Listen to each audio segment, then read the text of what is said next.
নীরব প্রহরীর মতো দাঁড়িয়ে আছে সারি সারি সুপারি গাছ। বিস্তীর্ণ এই বাগানে ফলনও হয়েছে চোখে পড়ার মতো।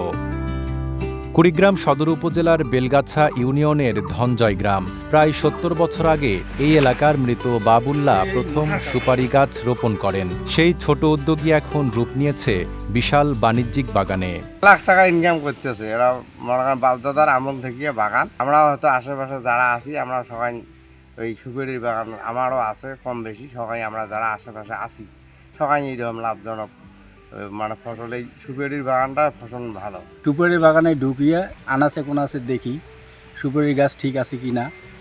দেখি যে ঠিক আছে, যেটা দুর্বলতা থাকে সেটা আমরা মনে করেন যে সার সরি, মনে করেন যে ভুসি এগুলো দিয়ে ঠিকঠাক করি। বর্তমানে ওই পরিবারের ৪ ভাই এবং তাদের সন্তানরা মিলে প্রায় ২০ একর জমিতে প্রায় ৫০,০০০ সুপারি গাছের বাগান গড়ে তুলেছেন। সুপারি চাষের পাশাপাশি চারা বিক্রি করেও লাভবান হচ্ছেন তারা। আমার এই বাগানের বয়স প্রায় ৭০ বছর। ৭০ বছর আগে আমার দাদা শুরু করেছেন ৩ একর দিয়ে। আমরা এখন প্রায় এই বাগান ২০ একরের মতো দাঁড় করাইছি চাচা ভাস্তা মিলে।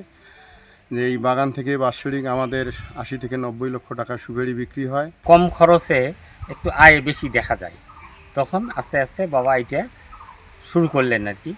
এটা প্রায় ১০-১৫ একরে নিয়ে গেল আর কি। তারপরে আস্তে আস্তে আমরা ভাইরা ৪ ভাই মিলে এটা এখন বড় করলাম। বাগানে সারা বছর কাজ থাকায় স্থানীয় অনেক শ্রমিকেরও কর্মসংস্থান হয়েছে। এতে পরিবারের পাশাপাশি স্থানীয়দের জীবনযাত্রাও বদলেছে।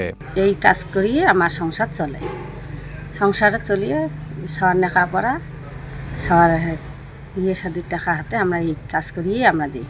সুপারির পাশাপাশি সাথী ফসল হিসেবে চুইঝাল, লটকন ও পানপাতা চাষ করে বাড়তি আয় করছেন তারা। সব মিলিয়ে বছরে আয় হচ্ছে প্রায় কোটি টাকার কাছাকাছি।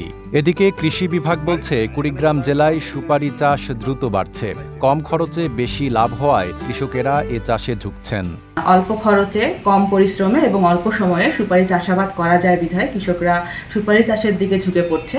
এবং আমাদের সুপারি চাষের পাশাপাশি আমরা কৃষি বিভাগ পরামর্শ দিয়ে যাচ্ছি তারা যেন সুপারি বাগানে বিভিন্ন রকম ফল, লটকন এবং চুইঝাল চাষাবাদ করে, যাতে করে তারা সুপারির পাশাপাশি অন্যান্য ফসল থেকেও আরও বেশি লাভবান হতে পারে। পরিশ্রম আর পরিকল্পনার মাধ্যমে গড়ে ওঠা এই সুপারি বাগান এখন স্থানীয় অর্থনীতিতে নতুন সম্ভাবনার দুয়ার খুলেছে। নাইম আরাবী, ঢাকা পোস্ট।